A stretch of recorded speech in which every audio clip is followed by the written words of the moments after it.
ಉಳ್ಳಾಲ ಎಂದ ತಕ್ಷಣ ಜನರ ತಲೆಯಲ್ಲಿ ಸಹಜವಾಗಿ ಬರೋದು ಮೂರು ವಿಷಯಗಳು. ಒಂದು ದರ್ಗಾ, ಇನ್ನೊಂದು ದೇವಸ್ಥಾನ, ಮತ್ತೊಂದು ಬೀಚ್. ಆದರೆ ಇಲ್ಲಿ ನಾಲ್ಕನೇ ಒಂದು ವಿಶೇಷತೆ ಇದೆ. ಅದು ಏನು ಅಂತ ನಾನಿವತ್ತು ನಿಮಗೆ ತೋರಿಸ್ತೀನಿ, ಬನ್ನಿ.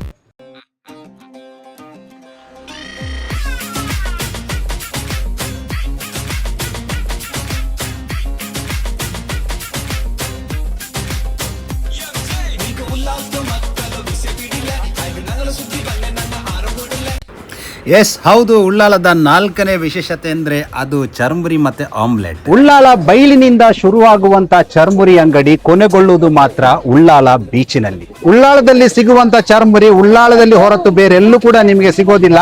ಅಷ್ಟು ಸ್ವಾದಿಷ್ಟವಾಗಿದೆ. ಉಳ್ಳಾಲಕ್ಕೆ ನೀವು ಯಾವ ಸೀಸನ್ನಲ್ಲಿ ಬಂದರೂ ಕೂಡ ಚರ್ಮುರಿ ಅಂಗಡಿ ಅಂತೂ ತೆರೆದೇ ಇರುತ್ತೆ. ಇಲ್ಲಿಗೆ ಬರುವಂತಹ ಪ್ರವಾಸಿಗರು, ಅದು ಹೊರ ರಾಜ್ಯದವರು ಇರ್ಬೋದು, ಹೊರ ಜಿಲ್ಲೆಯವರು ಇರ್ಬೋದು, ಯಾವ ಊರಿನವರು ಬಂದರೂ ಕೂಡ ಚರ್ಮುರಿ ಮತ್ತು ಆಮ್ಲೆಟ್ ಅಂಗಡಿಯ ಮುಂದೆ ಅಂತೂ ಸರತಿ ಸಾರಿನಲ್ಲಿ ನಿಂತು ಪಡೀತಾರೆ.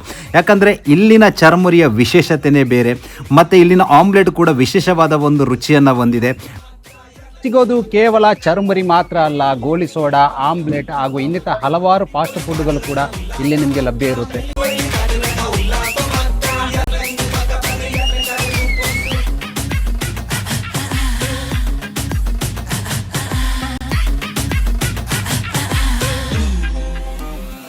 ನೀವು ಉಳ್ಳಾಲಕ್ಕೆ ಏನಾದರೂ ಬಂದರೆ ಚರ್ಮುರಿ ಮತ್ತು ಆಮ್ಲೆಟನ್ನು ಮಾತ್ರ ಮಿಸ್ ಮಾಡ್ಕೋಬೇಡಿ.